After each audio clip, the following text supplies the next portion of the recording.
আমি আমি আমি জামশেদ মজুমদার ক্লেম করতেছি ধর্ম যার যার, উৎসব সবার, কিন্তু এটা যদি উৎসব হয়, কি হয়, এটা যদি ইবাদত হয় তাহলে ইবাদতটা কিন্তু যার যারই।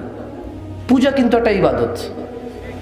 আমি বুঝাইতে পারি না মানুষকে, আমি ওয়াল্লাহি মনে হয় মানে আমি বলাতে প্রবলেম হয় মনে হয় আমার, মানে আমার ভিতরে যা আছে, এখানে মগজে যা আছে, এটা মনে বাইর করতে পারি না।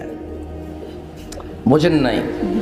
আপনার ছেলে পূজায় যাচ্ছে, ও কি ইবাদতে গেল না উৎসবে গেল? তো শিরিক আপনি তো খুঁজে পান না, মুসলমানরা শিরিক খুঁজে পায় না। মুসলমানদেরকে এখন যদি বলি যে ডাব, নারিকেল, মুগ, দুম্বা, ছাগল কোথায় নিয়ে যাও, বলো যে হ্যাঁ, সমস্যা কি, সমস্যা কি? আমিও বলি যে যাও, তোমার ব্যাপার।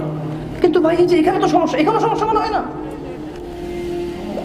আমার প্রতিবেশী, তার বিলিভ, তার বিশ্বাস হচ্ছে, তার আস্থা হচ্ছে যে মাটি একটা বানাবে, এটাকে মানুষের একটা চেহারা দিবে, এরপর এটাকে সিজদা করবে, তার কাছে মঙ্গল কামনা করবে, অথবা বিপদ থেকে উদ্ধার হওয়ার মানে দোয়া করবে, এটা তার বিশ্বাস।